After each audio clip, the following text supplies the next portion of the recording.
സംസ്ഥാനത്ത് തിങ്കളാഴ്ച മുതൽ റോഡ് സുരക്ഷ കർശനമാക്കാൻ ഒരുങ്ങി മോട്ടോർ വാഹന വകുപ്പ്. എന്തോ ചെയ്യുമെന്ന് പറ.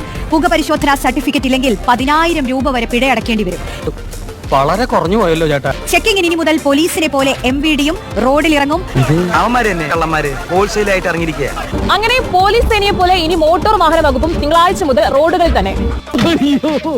വാഹനങ്ങളുടെ പുക പരിശോധന കർശനമാക്കാൻ ഒരുങ്ങുകയാണ് മോട്ടോർ വാഹന വകുപ്പ്.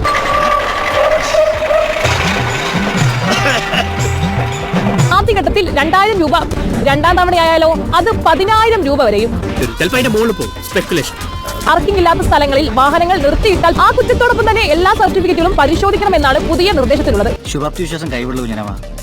ഒന്നിപ്പഴിച്ച 3 പ്രമാണം. വാഹനം രൂപമാറ്റം വരുത്തിയത്, കൂളിംഗ് ഫിലിം ഒട്ടിച്ചത്, നമ്പർ പ്ലേറ്റിന്റെ രൂപമാറ്റം തുടങ്ങിയ എല്ലാ കാര്യങ്ങളും പരിശോധിക്കുകയും ചെയ്യണം. എല്ലാം കൂടെ ചേർന്ന് നല്ല ഇതായിരിക്കും അല്ലേ? മോനെ മുന്നപ്പെട്ട ഉണ്ട കൊടുക്കും പാഞ്ഞ പാക്കറ്റ് വെറുതെ തൊള്ളയിറക്കിയ ചള്ള പൊളിയോ നോക്കോ മേപ്പെട്ട്.